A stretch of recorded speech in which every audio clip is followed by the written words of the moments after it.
안녕하세요. 소설스쿨의 일요일 밤 세라방 오늘 36번째 시간입니다. 우리 이태원 교수님께서 그동안에 마케팅 자동화와 관련된 이야기를 메인 테마로 거의 몇 달을 거쳐서 이렇게 쭉 해주셨는데 오늘은 특별한 보너스를 하나 따로 다른 테마로 준비를 하셨다고 그래서 예고를 받고 기대를 하고 있던 중인데요. 음, 어, 강점혁명 2021 나만의 차별화 포인트 또 나를 통해서 어떻게 나의 강점을 찾아내는지 그런 쪽 주제로 좀 얘기를 해주시겠다고 하셔서 잠옷 기대가 됩니다. 바로 넘길게요. 이 네. 교수님, 환영의 네. 박수로 맞아주십시오. 자, 화면 공유 시작하겠습니다. 네.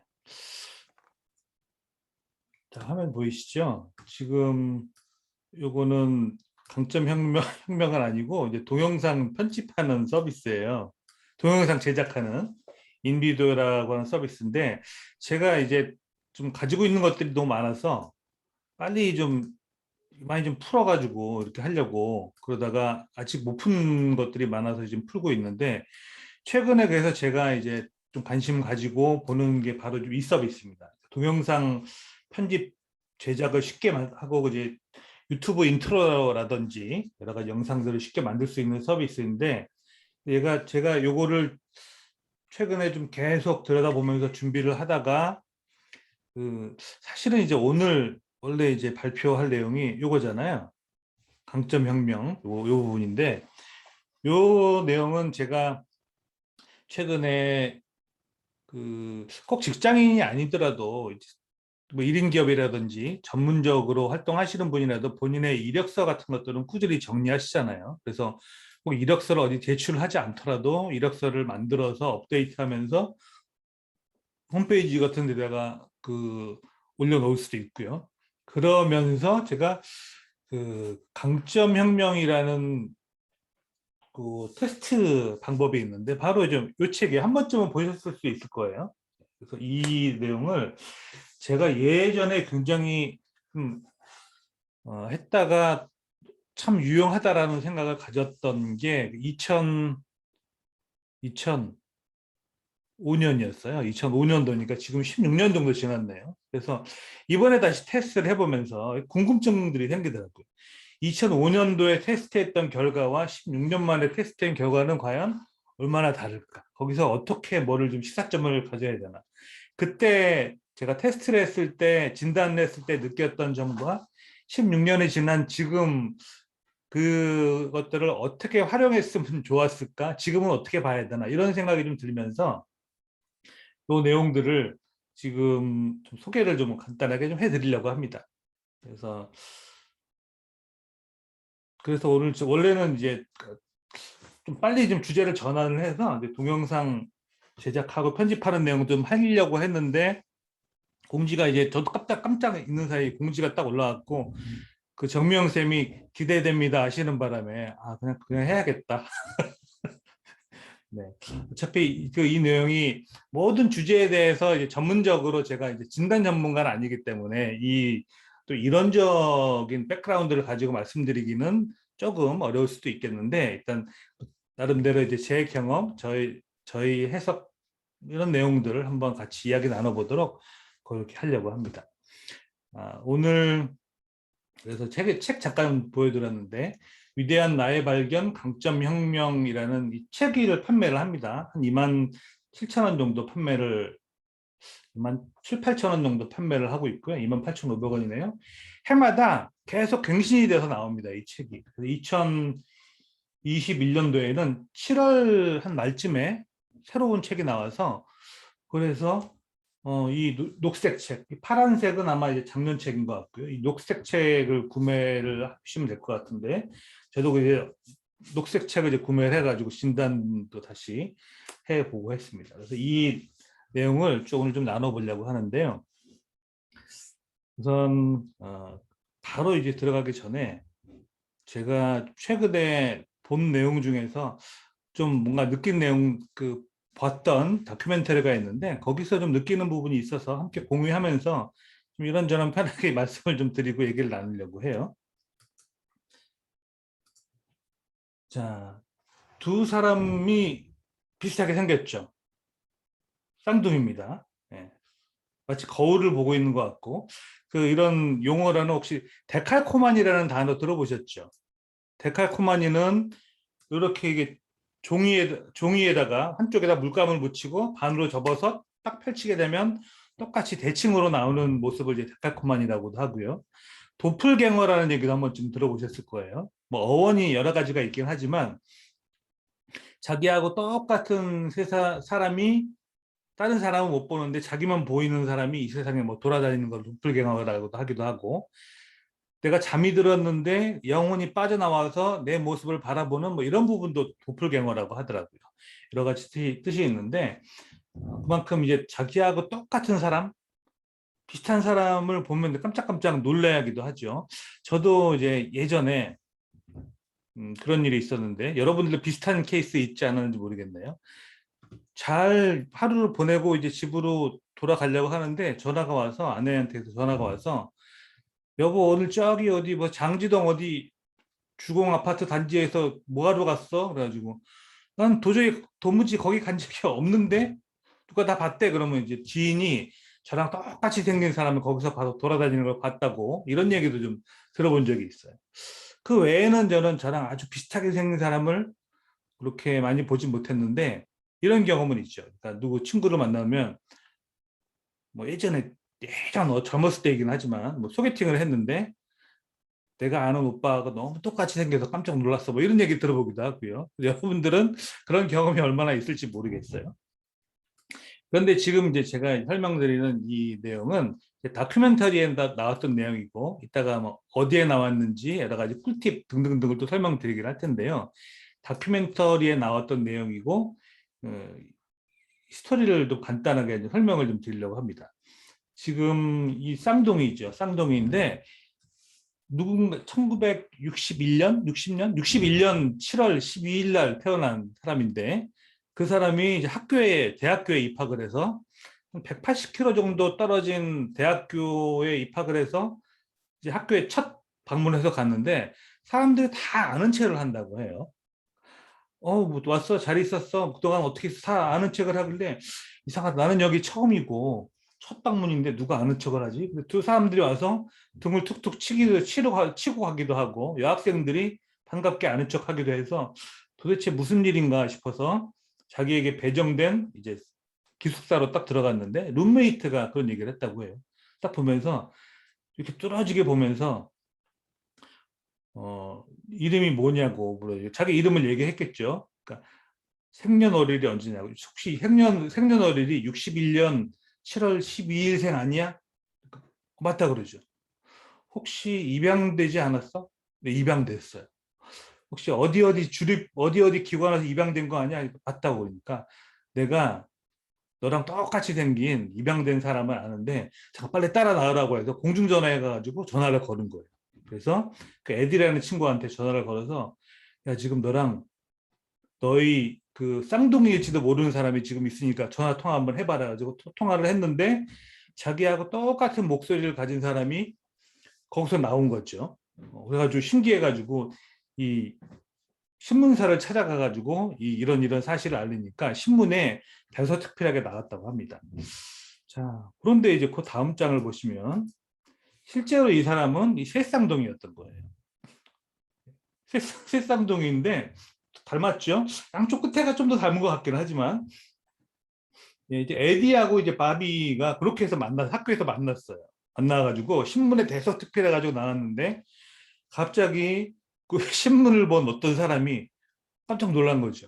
왜냐면 자기 아들하고 똑같이 생긴 사람들이 쌍둥이가 있어가지고 그래가지고 놀라는 말씀에 이제 자기 아들이 돌아오니까 이 신문 좀 보라고 해서 딱 보니까 자기하고 똑같이 생긴 거죠. 그래서 신문사에 수소문을 해가지고 이러저러 해가지고 나는 새쌍둥이인 것 같다라고 얘기를 하고 나서 이 집에 전화를 걸어가지고 통화를 한 거예요. 보니까 새쌍둥이가 맞았던 거죠. 이렇게 새쌍둥이가 결국은 이렇게 전혀 사실을 상대방의 존재를 전혀 모르는 상태에서 이렇게 만나게 됐고요. 20살 정도 돼가지고 만나게 된 거예요. 만나게 돼서 얼마나 반갑습니까? 근데 뭐 입양돼서 각자 입양되어서 여러 가지 환경도 다르고 뭐 그 가정 형편도 좀 물론 다르긴 했지만 셋이 친하게 지냈고요. 그래서 이렇게 트리플렛이라는 새쌍동이라는 단어죠. 이런 식당을 열어서 사람들한테 마케팅을 한 거죠. 사람들이 신기해가지고 막 올 거 아니에요.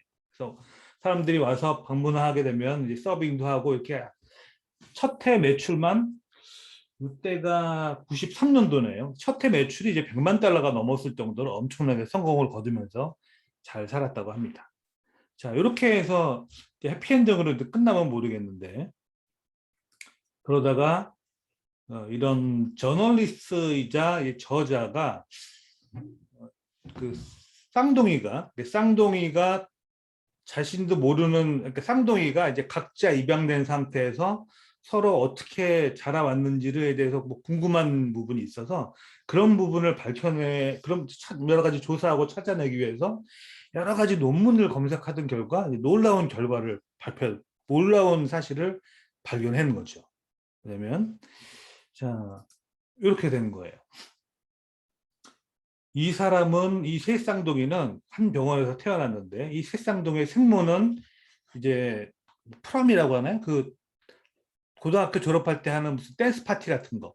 그때 이제 가서 임신을 해가지고 새쌍둥이를 출산하게 됐는데 길을 여러 개 안 돼서 입양을 보낸 거죠. 근데 그 입양 기관에서 이 새쌍둥이를 새쌍둥이라는 존재를 숨기고 나서 각자의 집에 입양을 시킨 거예요. 그리고 나서 이 연구하는 사람들이 계속 가가지고 이 새쌍둥이가 각자 자라온 환경에서 어떻게 성장을 할 수 있는지 이런 내용들을 추적적으로 면밀히 관찰을 했던 거죠. 그래서 이제 어떤 그 리서치라는 명목하에 이 새쌍둥이의 존재를 서로 숨기고 이제 연구진들만 계속 가서 카메라를 촬영하고 질문하고 이렇게 해봐라 저렇게 해봐라 시키고 이렇게 했다는 결과가 대서특필하게 나오면서 이 쌍둥이들은 굉장히 배신감이라고 해야 될고 굉장히 좀 그 울분을 느낀 거죠. 실제로 우리가 이 쌍둥이인 줄 다 알았으면서 우리한테는 철저하게 숨기고 연구 목적으로만 그렇게 활용했다는 거에 대해서 굉장히 좀 분노를 했다고 합니다.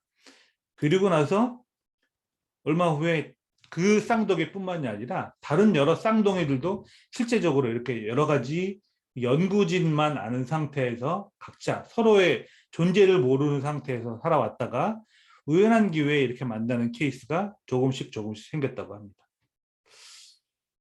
이 드라마는 이 다큐멘터리는 이제 넷플릭스에서 보실 수 있는데요. 여기서 어느 일란성 새 쌍둥이 재회라는 넷플릭스 다큐멘터리가 있는데 이 내용이 바로 지금 제가 말씀드린 이 스토리를 다룬 그런 내용입니다. 저도 처음에는 야 되게 신기하다 재미있다라고 하면서 갑자기 이런 반전이 일어나면서 깜짝 놀랐죠. 근데 제가 여기서 이제 느낀 부분은 뭐냐면 이제 그래서 이 연구의 수장인 그 박사도 있고 그 박사의 그 뭐 조교들도 있는데 조교를 찾아가서 인터뷰를 했습니다. 그래서 이런 실험을 하는지 알았는지 그리고 이런 실험 결과가 어땠는지 이런 인터뷰를 하는데 그 조교가 그런 얘기를 해요. 우리 통상적으로 선천적인 부분과 후천적인 부분에 대해서 많이 얘기를 하잖아요. 그래서 그 아무리 선천적인 영향이 더 클까? 후천적인 영향이 더 클까?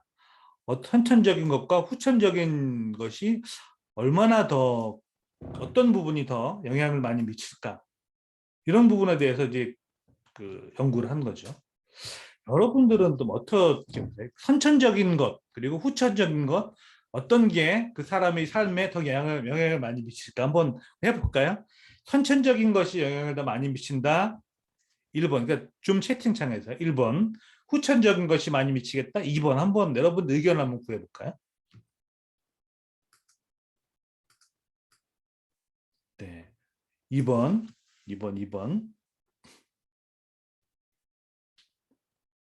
선천적인 것보다 네, 대부분 이제 놀라울 정도로 후천적인 부분에 영향을 다 많이 미칠 거다라고 말씀을 좀 주셨네요.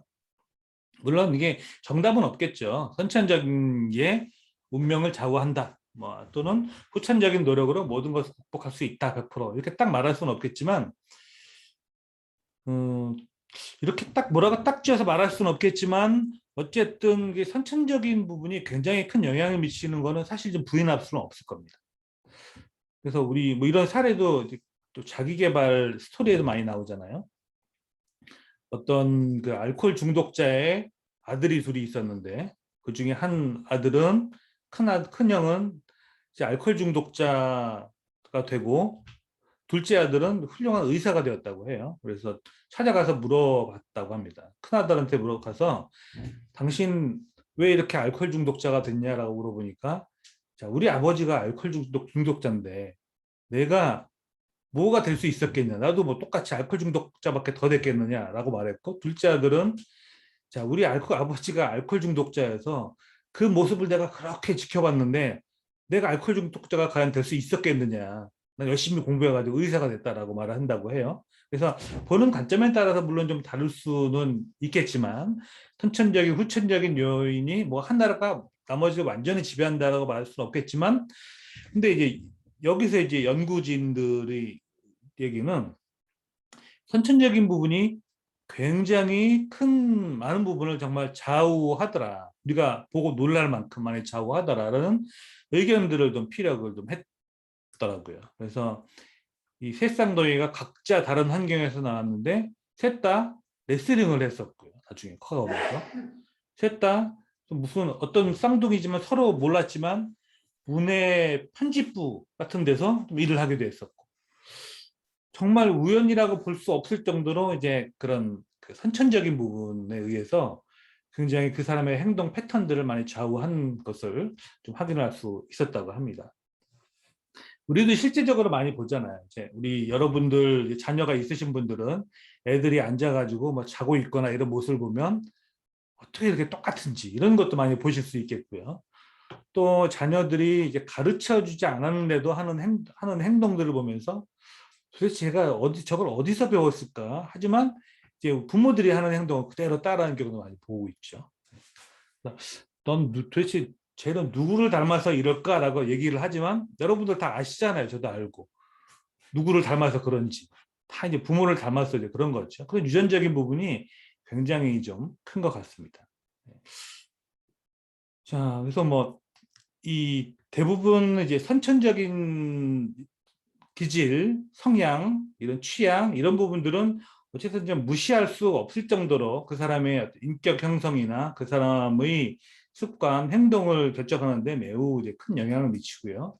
그래서 우리는 나는 과연 어떤 사람인지 궁금해합니다. 나는 과연 어떤 사람일까? 이런 궁금증을 가지게 되는데 대부분 이렇게 크게 궁금증을 가지는 경우는 이런 때인 것 같아요. 하나는 이제 학교에 진학을 하려고 하는데 전공을 선택을 해야 될 때 나는 무슨 전공을 선택해야지 나한테 잘 맞을까? 이렇게 느끼기도 하고 또는 이제 직업을 선택할 때 나는 어떤 직업을 선택해야지 나한테 맞을까? 왜냐하면 직업을 기껏 선택해가지고 한 5년, 10년 일했는데 아 정말 이거 내가 하기 싫다라고 하는 내가 하기 싫어하면 안 될 것 같으니까 그 내가 어떤 사람인지 무엇을 좋아하는지 어디에 관심이 있는지 이런 것들을 많이 이제 생각을 해보려고 하고요. 그리고 뭘 하더라도 단지 이제 관심만 있고 흥미만 있다고 할 수 있는 게 아니라 하더라도 잘 해야 되니까 운동에 재능이 없는 사람들이 운동을 할 수 없듯이 이렇게 뭔가 내가 하려고 할 때 재미도 있을 수 있겠지만 내가 잘 할 수 있어야 되니까 나는 과연 무엇을 잘할까? 이런 생각들을 가지면서 나는 어떤 사람인지 이제 성인이 되면서 많이 반출을 해보는 것 같습니다. 그래서 이제 내가 어떤 사람인지 알아보기 위해서 여러 가지 테스트와 진단들을 하죠.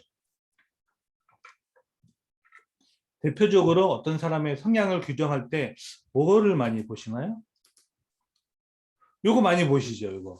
물론 이건 과학적인 이 근거는 전혀 없지만 특히 혈액형들 많이 보잖아요. A형이냐, B형이냐, 이런 혈액형에 따라서 사람들이 뭐 어떤 성격이 그렇다라고 구분하기도 하고, 가장 보편적으로 많이 사용하는 그런 진단 중에 하나는 특히 최근 몇 년 사이에 다시 굉장히 큰 인기를 많이 얻는 것 같아요. 여러분도 아실 겁니다. 바로 이거 MBTI예요. 그렇죠? 마이어 브릭스 무슨 테스트인데, 그 지표 네 가지 지표를 가서 내향인지 외향인지, 직관 감각, 감정 사고, 이게 조합으로 해서 INTJ, INFP, ENTJ 이런 식으로 조합을 가지고 그 사람의 어떤 성향과 그 사람이 그 기질, 성향, 뭐 태도 이런 부분들을 평가를 합니다.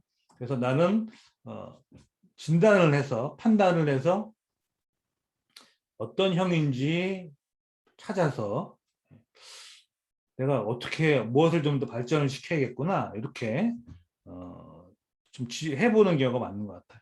혹시 최근에 내지는 예전에도 MBTI 해서 그 결과 알고 계시는 분 계시나요? 저는 INTJ였던 것 같은데 너무 오래전에 해가지고 기억은 잘 안 나네요. 혹시 여러분들 기억나시는 분도 계시나요?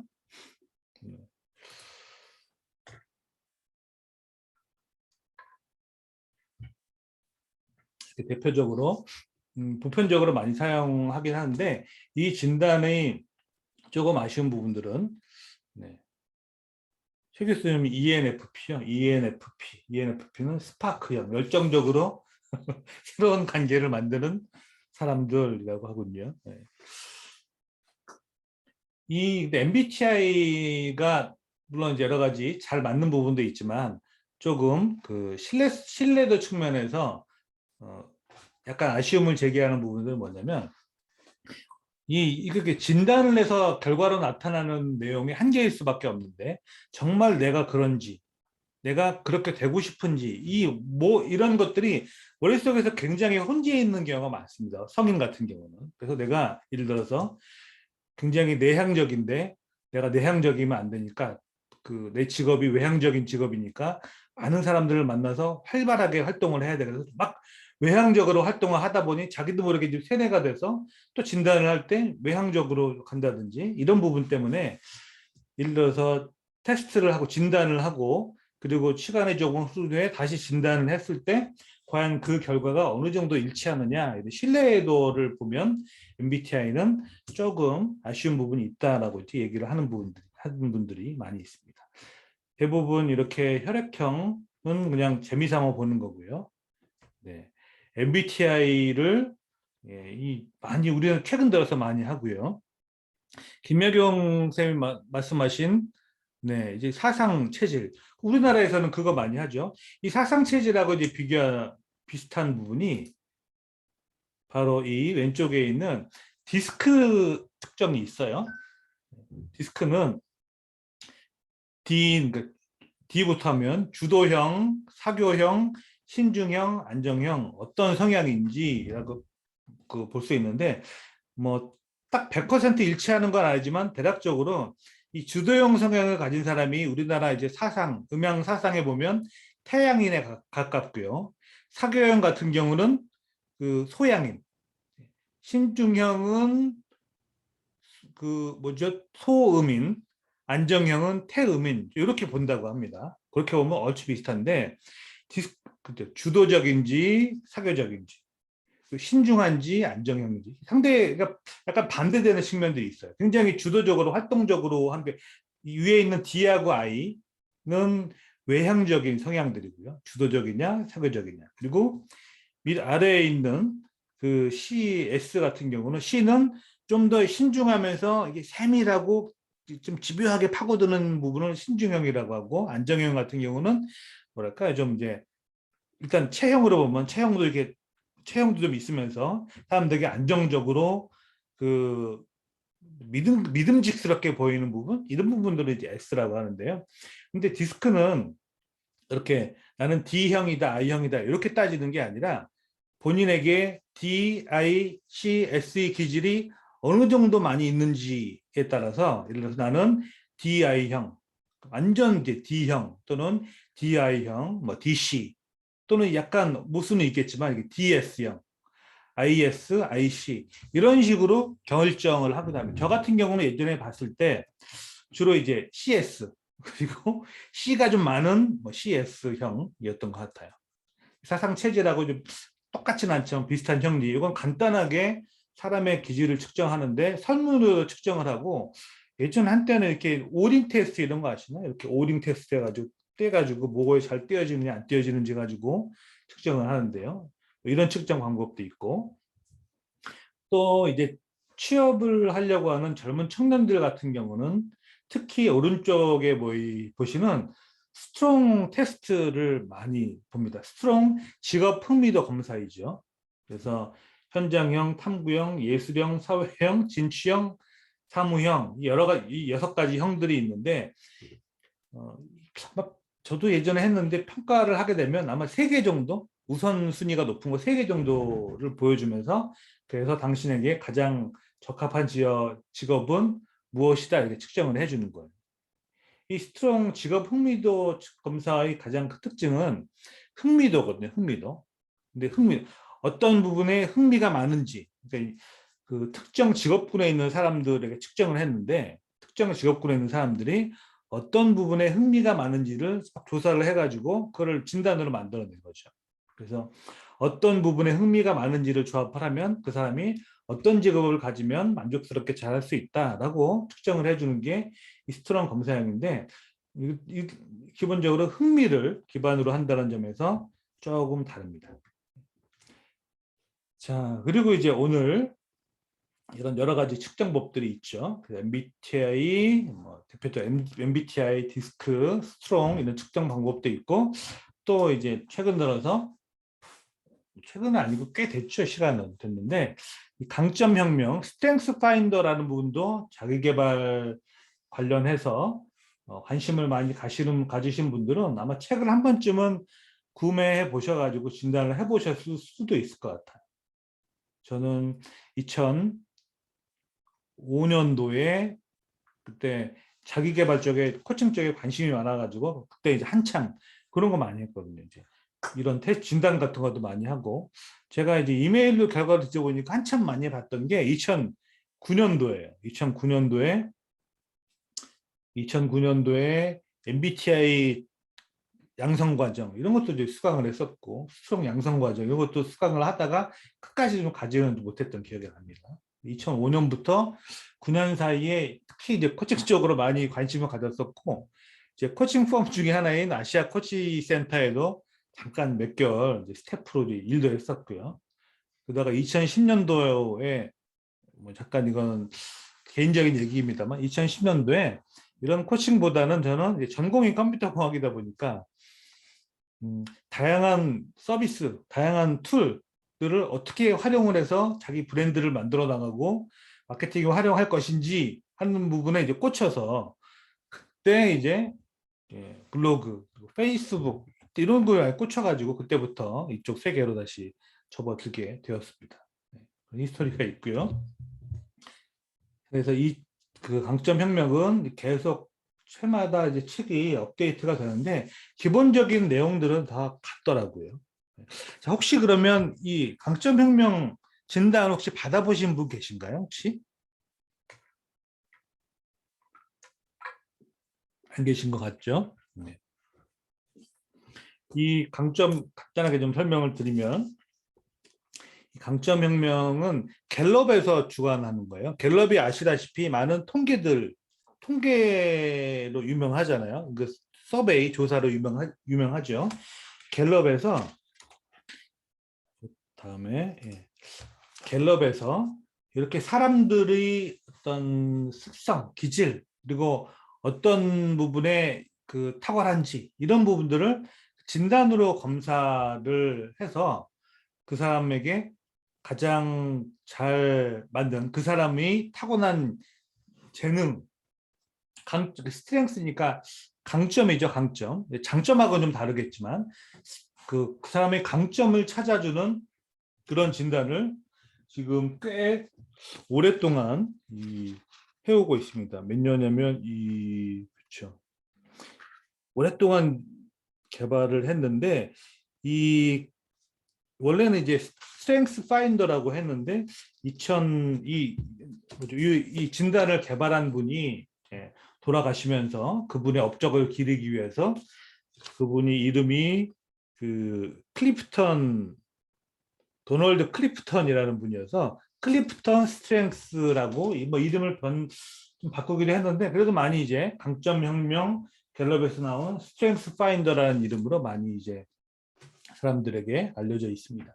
자, 이 스트렝스 파인더는 이 잠깐 보여드릴게요. 책에 보시면 이렇게 책에 이렇게 예전에 무슨 별책 부록 나오듯이 이 책에 칼로 이렇게 딱 뜯으면 이렇게 하면 여기 코드가 나와요. 이 코드는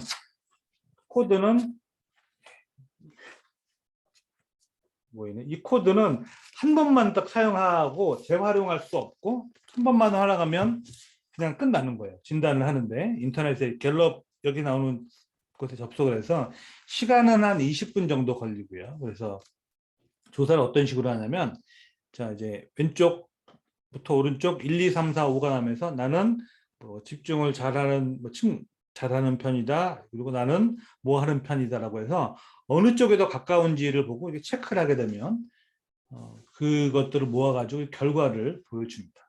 그래서 이 크게 이제 네 가지 분야, 이제 실행력 분야가 있고 영향력, 대인관계 구축, 전략적 사고. 그래서 디스크나 이런 여러 가지 물론 다르긴 하지만 어쨌든 이제 실행력 부분은 굉장히 이제 주도적인 부분들, 뭔가 시작을 했으면 끝을 내는 일단 그 곰곰이 생각하기보다 먼저 실행을 하는 이런 성향들이 있는 분들이겠죠. 그리고 영향력은 다른 사람들에게 영향을 잘 미치고 관계를 맺어나가는 부분, 뭐 대인관계, 전략적 사고 이렇게 34개 분야를 34개 분야 중에서 쭉 진단을 하게 되면 상위 5개를 딱 짚어줍니다. 이 책이 사실은 이 전반적으로 진단에 대한 설명을 보여주기도 하지만 나의 강점을 딱 5개를 발견하게 되면 거기서 어떤 내용을 어떻게 찾아가지고 어떻게 발전시켜야 되는지 이렇게 찾아볼 수가 있겠죠.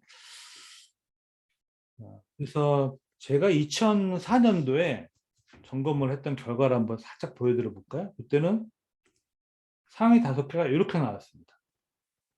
근데 여기 있는 단어가 이제 한글하고 영문 그리고 이 의미를 사실 텍스트를 좀 봐야지 그냥 단어로만 보면 좀 잘 모를 수 있어요. 저 같은 경우는 1번이 지금 생각해도 이제 깜짝깜짝 놀라네요. 1번이 수집입니다. 수집 뭔지 아시겠죠? 여기저기서 좋은 거 찾아가지고 찜해놓고 긁어놓고 사놓고 네.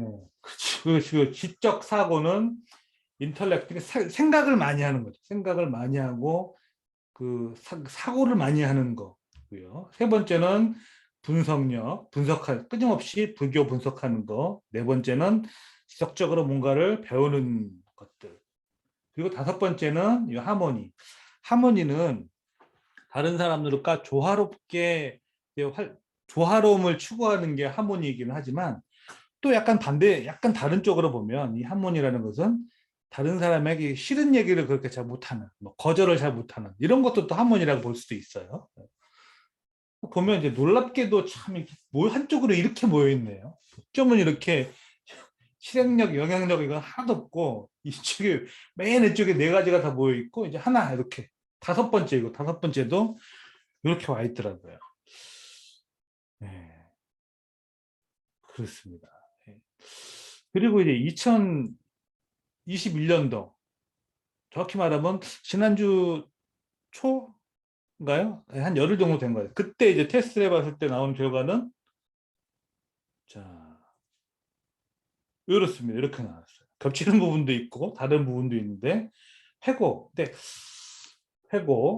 일단 여기에 대한 설명을 일단 잠시 한번 언급을 해드릴게요. 회고 이제 컨텍스트는 꼭 뭐 과거를 회상한다라는 꼭 의미만이 아니라 이제 어떤 맥락을 따져가지고 옛날에 있는 그 역사부터 시작해서 역사처럼 차근차근 뭐 선후를 따져가지고 맥락을 따져가지고 뭐 얘기하는 것들을 강점하는 부분에 강점이 있다는 거죠. 2번째 배움 이거는 4등이 4번째 있는 게 2번째로 올라오긴 했네요. 다음에 생각하고 사고하는 거, 인터랙션. 이것도 지난번 2015년에 2위였던 것 같은데, 그때는 이제 수집과 분석은 빠지고 대신 발상이 들어왔네요. 네 번째로. 발상은 아이디에이션 아이죠. 끊임없이 아이디어를 생각하고 발전시키고 이런 것들을 아이디에이션이라고 하는데 이런 측면입니다. 대신 하모니가 빠지고 대신 적응, 어떤 상황에 대해서 적응을 하는. 일단 전반적인 맥락을 보면 물론 진단이라는 게 그렇잖아요. 본인이 이제 체크를 하는 거니까 잠깐 생각을 잘못해가지고 다르게 체크할 수도 있고. 근데 이제 스트렝스 파인더 이것이 장점이라고 해야 될까요? 좀 제가 좀 신뢰가 좀 가는 부분들은 문제가 좀 극단적인 문제가 없었어요. 당신은 뭐 주도적인 사람입니까? 뭐 소극적인 사람입니까? 이런 게 아니라 어떤 상황에서 어떻게 행동하는 사람입니까? 해서 좀 더 가까운 것. 왼쪽에 가까우면 왼쪽, 오른쪽에 가까우면 오른쪽, 오른쪽에 좀 가까우면 두 번째, 이것도 저것도 아니면 중간, 이렇게 식으로 체크를 할 수 있도록 되어 있어서 참 괜찮은 것 같습니다. 자, 그래서 이제 한번 결과를 한번 볼까요? 결과는 저는 이제 비교 데이터가 하나 더 있는 거죠. 2005년도에 했던 결과들이 있고, 근데 이게 이 책만 구매를 해가지고 책만 구매를 해서 이제 이 내용들을 하게 되면 상위 5가지를 발견해 주는데, 이 사이트에 접속해가지고 결과를 받아보고 그 사이트에 로그인하면 34가지 전체의 순위를 보여주는 것도 판매를 합니다. 한 6만 원 정도 하는데 저는 그렇게까지는 하지 않았어요. 근데 중요한 건 이제 본인의 성향을 보는 거죠. 어쩌면 2015년, 2005년이나 21년이나 봐도 실행력이나 영향은 이렇게 하나도 없고, 그리고 주로 이제 맨 왼쪽에 있는 전략적 사고 부분만 빽빽하게 차 있고, 그리고 대인관계 구축도 그냥 5번 한 개씩 이렇게 나와 있는 것 같습니다. 이 책에서 제가 하나 회고라고 하는 부분들을 한번 잠깐 봐서 소개를 해드릴게요. 처음에 이제 컨텍스트, 회고라는 부분에 이 스트렝스, 강점이 어떤 내용인지 쭉 설명을 해봅니다. 회고 테마의 소유자는 뭐 지난 일을 되돌아보는 사람이다 등등등 쭉 설명이 있고요. 하나 넘기면 이 강한 사람들은 어떤 사람들인데 어떤 행동을 하고 있다라는 것이 보여지고, 마지막으로 좀 더 참고하고 괜찮은 내용, 할 만한 괜찮은 내용들은 회고 테마 실행 아이디어가 있어요. 이런 테마를 가진 사람들은 이렇게 하는 것이 좋을 거다. 아이디어를 쭉 3, 4, 5, 6, 7, 8, 9, 10, 한 10개 정도, 테마마다 다르긴 하지만 이 정도를 알려줍니다. 그리고 이 테마가 강한 사람들은 그러면 어떤 사람들과 일을 하면 좋을지 뭐 이런 내용들을 밝혀줘요.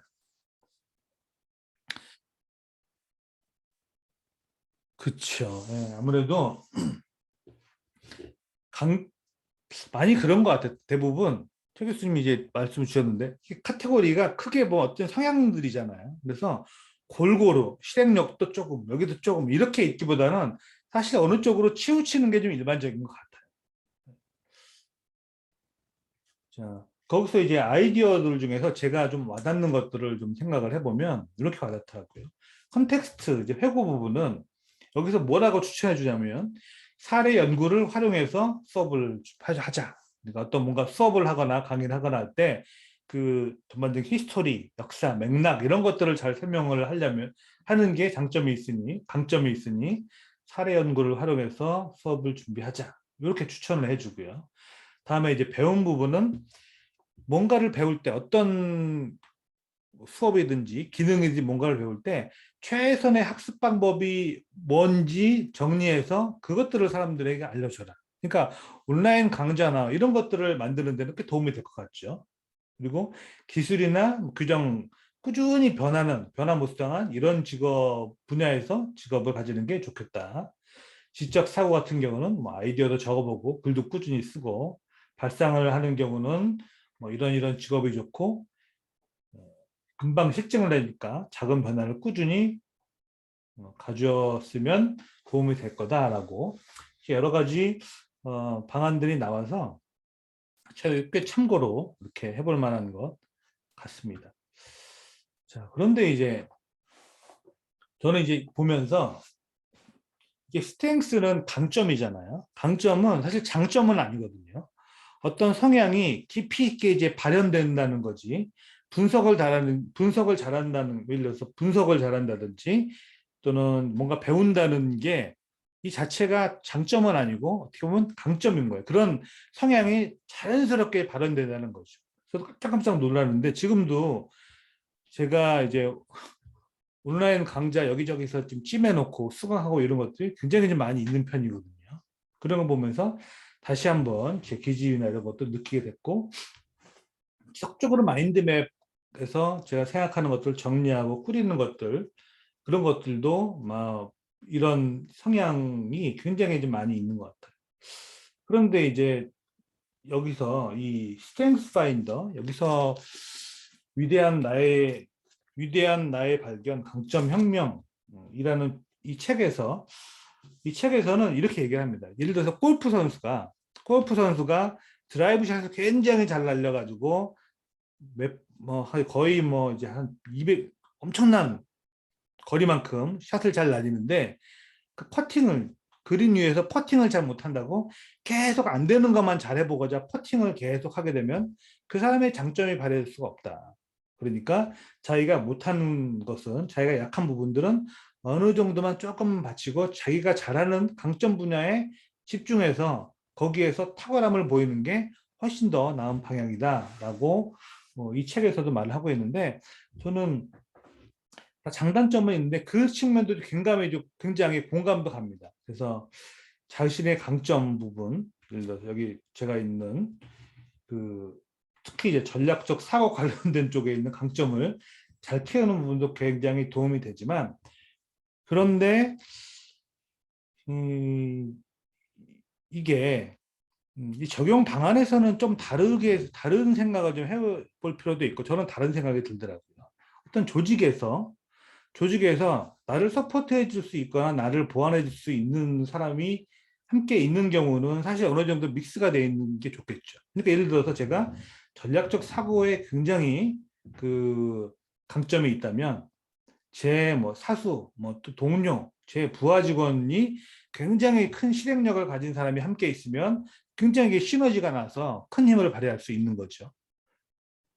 그런데 한번 제가 생각이 드는 게 1인 기업들, 소상공인들 또는 이제 지식 전문가들 같은 경우는 여러 가지 단체 생활하면서 함께 시너지를 내는 게 아니라 본인 혼자 북치고 장구치는 것을 해야 되는 경우가 사실 많이 있잖아요. 그래서 본인이 그 기반이 없으면서 막 실행력만 뛰어나서는 또 안 되고, 어떻게 보면 전략적 사고도 가지고 뭔가 끊임없이 고민하면서 발견하고 수집하고 분석하고 이것들을 좀 배우는 능력도 있어야겠지만, 그것들을 다른 사람들에게 빨리빨리 그것들을 결과를 낼 수 있는 형태로 그 행동을 하는 것도 실행력분도 굉장히 더 필요하잖아요. 예.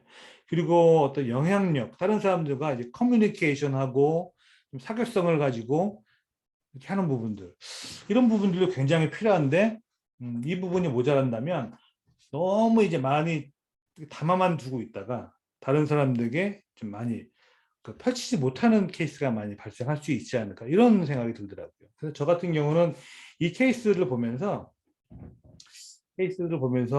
강점을 더 살려야겠다라는 생각보다는 좀 단점을 보완하는 방향들을 많이 찾아야겠다는 생각이 저는 사실 좀 많이 들었어요. 그러니까 지금 대부분 여기 그 세라방 계신 분들이 어쨌든 뭐 연령대가 차이가 나지만 얼추 그래도 50대 이상 분들이 많잖아요. 그래서 이제 20대, 30대하고 다르게 나의 강점을 가지고 막 열심히 노력해가지고 나의 강점을 극대화시키는 거는 어떻게 보면 20, 30대 사회생활을 시작하거나 이제 자기 장점을 발현해야 되는 시기에는 그런 부분들이 더 중요할 수도 있겠지만, 지금 이제 거의 이제 50대, 60대, 40대가 된 경우에는 이제 뭔가 강점을 개발해서 뭔가를 하기보다는 강점들은 이미 말하지 않아도 행동하고 있고 관심을 가지고 있는 분야이기 때문에 나에게 모자란 부분들이 어떻게 보완을 하고 어떻게 다른 사람들을 찾아내서 협업을 해야 될지 이런 고민들을 굉장히 저는 했던 것이 저희 나름대로 좀 그 결과라고 해야 될까요? 그런 생각이 좀 들었습니다. 잠시 짬나면 이따가 동영상 편집 서비스 하나 좀 보여드리고, 일단 오늘 주제는 대략 크게 한 이 정도로 저희 결과를 한번 쭉 설명하는 부분으로 정리를 한번 해보겠습니다. 제가 하나 알려드릴 게 있는데요. 네이버에서 강점 코치라고 한번 입력을 해볼게요. 강점 코치. 자, 그러면 강점 코치 등등 몇 명이 이렇게 있네요. 그러니까 지금 스트렝스 파인더 아까 이제 강점 혁명 여기서 여기서 한 4박 5일, 5박 6일 이렇게 워크숍을 종종 하는 편입니다. 근데 금액이 꽤 비싸더라고요. 뭐 한 900, 500 뭐 이렇게 줬다고 하는데, 그렇게 해서 이 스트렝스 파인더 여기 나오는 이 맥락들을 좀 더 깊숙하게 깊이 이해하고 해석할 수 있으면서 다른 사람들을 코칭할 수 있고, 다양한 이런 다양한 이제 스트렝스 강점들을 어떻게 결합하고 사용해야 될지 이렇게 조언을 해주고 코칭을 해주는 그런 퍼실리테이터들이 좀 종종 나오기도 하더라고요. 그래서 강점 코치로 발견하면 아마의 강점 코치 이분도 있고, 제가 봤을 때는 하나 잠깐 한 분 한번 추천을 좀 해드릴게요. 누구냐면 김인숙.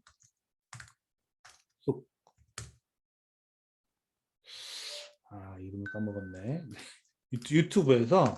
유튜브에 뭐 해먹지 살거라고 하는 유튜브 채널을 운영하고 계신 분이 계세요. 잠깐 보여드릴게요. 해먹고 살지.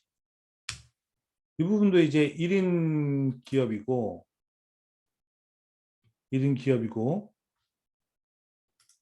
주로 여러 가지 마케팅 이야기도 하지만 주로 이제 퍼스널 브랜딩의 이야기를 많이 하는 분들이고, 이렇게 사람들을 코칭하기도 하는데, 이분이 아마 작년도에 2020년도에 이 강점혁명 여기 이제 퍼실리테이터 과정을 이수를 해서 이렇게 다른 사람들 좀 코칭을 좀 해주고 있더라고요. 홈페이지 한번 가보면 지난주에 이 웹세미나를 한번 한 것 같아요. 자, 잠깐 보이나? 여기 있네요. 강점 활용 세미나 20, 이번에는 이제 지난주에 했고 좀 지나긴 했는데, 이렇게 꾸준히 이렇게 활동들을 하니까 한번 이분 컨텐츠도 한번 살펴보면 도움이 될 것 같습니다. 뭐해 먹고 살지 유튜브 채널인데요. 오늘 제가 이제 강점과 관련해서 준비한 내용은 주로 이제 저희 사례, 저희 이야기를 한번 여러분들께 좀 보여드렸습니다. 혹시 뭐 궁금하시거나 좀 여러 가지 드는 생각들이 있으시면 이야기 잠깐 나눠볼까요? 잠깐 그러면 공유는 잠시 제가 좀 줄이고 전체 모드로 한번 가볼게요. 제가 좀 말씀드려볼게요.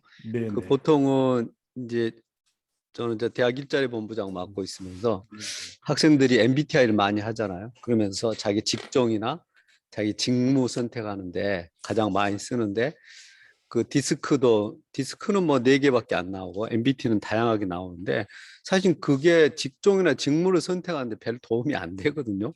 네, 근데 네. 그걸 장사꾼들이 완전히 설치고 다닌다는 그런 좀 느낌이 들고, 오히려 스트롱이 더 맞지 않느냐는 생각도 네, 들고, 네. 또 지금 말씀하신 스트렝스 파인더 2.0 같은 경우도 좀 도움은 된 것 같아요. 근데 네. 스트렝스 2.0도 마찬가지로 5가지가 4개 분면에 해야 되는데, 지금 이 대표님도 오른쪽만 돼 있는 거거든요. 네, 이거는 네, 네. 잘못된 거다. 편중이 이 대표님이 바꿔야 된다. 예를 들면은 그거는 에즈이즈인 거예요. 에즈이즈. 네, 네. 지금 이렇게 됐는데 이 대표님 지금은 사장님은 안 돼요. 왜냐하면 사장님이 되려면 실행력이나 영향력이 커야 되거든요. 그래서 지금 그러니까 이게 앞에 투비로 갈 거냐, 방향성을 전하는데 도움되는 툴이 어떤 거냐. 그거가 좀 바람직한 게 저는 MBTI나 디스크나 스트롱 중에서 스트롱을 좀 추천하고 싶고, 그거는 업무하고 상당히 많이 관련이 돼서 그렇고, 그다음 스트렝스 파인더는 그렇죠. 우리 학생들한테 너 잘한 거를 해야지 못한 게 훨씬 더 많으니까, 못한 거는 너무 많잖아요. 그래서 이거도 마찬가지로 그게 지금 처음에 있어 2005년도에 조사한 게 그 당시에 as is란 말입니다. 근데 그게 투비를 정하는데 도움이 되느냐, 아니면 그 생활 속에서 그 직종이 컴퓨터 사이언스 직종이나 혼자 독립해야 되는 그 직종이다 보니까 거기다 그 업무를 하다 보니까 그 업무에 따라서 그 성격이 나타난 거 아닌가. 또 다른 직종에, 다른 회사에 어떤 직종을 찾게 되면 또 다른 쪽으로 이렇게 바뀌지 않겠는가. 예를 들면은 예를 들어서 조금 뭐합니다만 선교사 쪽으로 한다. 그러면은 대인관계나 휴먼이나 실행력이나 또 영향력이나 이런 것 쪽에, 저는 전략 쪽에 오리엔트 돼 있던 게 왼쪽으로 많이 치우치지 않겠는가라는 생각이 들어서, 그 업무에 따라서 그게 34개더라고요. 34개, 네 가지가 좀 변동이 되지 않겠는가 생각이 들고, 마지막 하나 더 말씀드리면, 예를 사장님일 경우는 골고루 4개 분면에 골고루 이렇게 갖춰져야 되지, 당신 사장인데 이쪽으로만 오리엔트 되면은 좀 곤란하지 않느냐. 오히려 이런 쪽을 좀 개발을 하도록 하는 어떤 방향 제시, 그런데도 좀 유용하게 쓰이지 않겠는가라는 생각이 좀 들었어요. 굉장히 좋은, 제 생각에는 이거는 진짜 몇박 몇칠 같이 토론하고, 저는 이제 제 입장에서는 우리 학생들, 이게 학생들이 제일 힘들어하는 게 자기 직무 정하는 게 중요한데 직무도 제대로 못 정하고, 제일 경영학이 헷갈리는 부분 중에 아주 꼼꼼해야 되는 게 회계학이거든요. 회계는 그럼 빈틈이 없어야 되는데, 마케팅이나 이런 쪽은 그게 아니지 않습니까? 훨씬 크리에이티브 해야 되고 꼼꼼하면 안 되거든요. 근데 뭐 다 배운단 말입니다. 그래서 진짜 아주 극과 극으로 달리는 경영학이 그러는데, 근데 직무만 하는 게 아니고, 저는 그래서 경영학은 꼼꼼함도 있고 그 아주 크리에이티브한 것도 있어야 되는데, 취업을 하려고 경영학을 배운 게 아니고 사장이 되기 위해서 경영학을 배운 거기 때문에 두루두루 알아야 된다. 그렇게는 이제 가이드를 해주는데, 제일 어려운 부분 중에 하나가 회사가 너무 다양하지 않습니까? 껌 파는 회사부터 비행기 파는 회사까지 굉장히 다양한데 회사에 대해서는 전혀 몰라요. 그러니까 사실은 회사가 자기가 5년, 10년 뒤에 자기가 사장이 되기 위해서 하려면 뭘 할 것인가, 옷장사를 한다든가 그런 게 좀 있어야 되는데, 회사는 전혀 모르고 직무 공부만 하고 있거든요. 회사가 중소기업이 350만, 우리나라 350만 개인데 그 업종도 그냥 진다 해도 한 5, 60개가 되는데, 그런 것은 전혀 공부 안 하고 이것만 하고 있어서, 그래서 사실은 회사를 정하는데 도움되는 어떻게 보면 그런 도구들에 대한 연구는 사실은 현재는 전무한 것 같고요. 제가 느끼면은. 그래서 회사에 대해서 제대로 알지도 못하면서 이렇게 하는 거 있고, 그래서 지금은 이제 어떻게 보면은 작게라도 지금 말했던 4가지 툴들이 또 직무하고 연관된 부분들은 스트렝스나 지금 스트롱이나 스트렝스 파인더 같은 경우는 상당히 이 학생들한테 도움은 많이 될 것 같아요. 근데 이제 MBTI는 제발 안 속았으면 좋겠다는 생각이 좀 많이 들어요. 그건 데이트하고 연애할 때나 그게 좀 쓰이지, 실제로 저 직업을 선택하는 데는 별로 도움이 안 되는데 많이들 속고 있죠. 특히 심리학과나 무슨 상담 심리학 맨날 빠뜨리지 않고 들어간 게 MBTI 해가지고 돈 받고 이렇게 현혹시키거든요. 근데 좀 안타까운 부분이 있는데, 지금 오늘 요거 정리를 해주셔서 아주 고맙습니다. 교수님 말 조심하셔야 돼요. 예. 생각 평범한 사람들이 들으면은 예. 일어날 수 있어요. 저도 그런 것 같아요. 그 고용안정센터, 고용지원센터 이런 데서 이제 사람들에게 진단 같은 걸 하면 대부분 이제 스트롱 내지는 거기를 기반으로 한 직업 흥미도 검사를 많이 하더라고요. 그리고 저는 어떻게 보면 요 스트렝스 파인더는 나에게 맞는 직군을 찾거나 그러기보다는 어떤 업무를 함에 있어서 어떤 특징을 가지고 강점을 가지고 그 일들을 더 잘할 수 있는지 그런 관점으로 좀 보게 되지 않나 좀 싶어요. 그러니까 저 같은 경우는 이제 이력서 계속 업데이트를 할 때 나의 강점이 무엇이어서 어떤 식으로 일을 해 나가는지 이런 측면에서는 좀 네, 그런 것 같습니다. 그리고 이제 사람은 무한한 능력을 가진 존재라고 하잖아요. 그래서 사실 열심히 하면 안 될 건 없잖아요. 근데 저 그런 예전에 그런 코칭 쪽에서 뭐 무의식, 의식 쪽 다루는 코칭에서 들었던 것도 제가 참 기억이 나면서 와닿았던 것 중에 하나가 이거예요. 그러니까 또 왼쪽에는 실행력, 성취, 집중하고 뭐 이쪽들을 제가 만약에 노력을 한다고 해서 안 될 건 아닌데 타고난 기질이나 여러 가지 유전적인 요인상 전략적 사고 뭐 하여튼 맨 오른쪽에는 저 부분들은 제가 특별히 노력을 하거나 힘을 쓰지 않아도 자연스럽게 저렇게 되는 반면에 그 외에 실행력, 영향력 이런 부분을 키우려면 제가 에너지를 좀 써가면서 노력을 해야 된다. 그러니까 제가 잘하는 거는 오히려 하면서 에너지를 받는 반면에 이쪽은 에너지를 써가면서 해야 되기 때문에 그 부분은 좀 다르다라는 측면인데 그렇게 해야겠죠. 그렇게도. 네. 그런 생각이 좀 들었습니다. 그 말씀 다 하셨어요? 혹시 뭐 더 보태고 싶은 분? 이제 우리 오늘 그 8월까지 해서 지금 이제 여기 세라방 또 한 달을 마무리했는데요. 어떻게 9월 또 가야죠? 이제 가을이니까 공부도 좀 조금 더 좀 신경 써서 하고 그래야 되는데 어떻게 다른 교수님들 혹시 9월 달에 어떤 테마로 좀 가고 싶다 이렇게 그 생각하고 계시는 희망사항들이 있어요? 송 교수님이나 정 교수님. 송 교수님 다음 차례인데? 벌써 그렇게 되네요. 예. 정신없네. 금방금방 돌아옵니다. 네. 저도 이제 학교 내에서부터 개강인데 예. 그래서 뭐 그것 준비하고 그러느라고 음. 좀 경황이 없지만 뭐 지난번에 뭐 책 한 2권 들고 이렇게 흔들다가 하나 하셨는데 예, 그렇죠. 이게 하나 진짜 아직 안 하신 것도 있는데. 예. 음, 아, 너무 날이 빨리 가서 하여튼 뭐 네, 저희끼리 한번 좀 더 얘기해 볼 건 얘기하고요. 예, 좀 생각을 좀 더 해보고 말씀을 예, 드릴게요. 예. 그러시죠. 중간에 추석 연휴가 껴 있어서 약간 조정을 해야 될지도 모르겠네요. 예, 이번에 추석이 9월 셋째 5일 주. 연휴라. 예. 네. 그때는 아마 좀 19일 날은 뭐 누가 됐든지 간에 조금 음, 네, 그럴 것 같긴 합니다. 뭐 필요하면 뭐 조정할 수 하면 되죠. 네. 우리 저 정명 선생님이나 우리 뭐 최미영 선생님, 이미영 선생님 다 우리 영자 돌림이네. 우리 영 삼총사 혹시 뭐 인사 말씀이라도 나누고 싶은 거 있어요? 너무나 공부들 열심히 하셔가지고.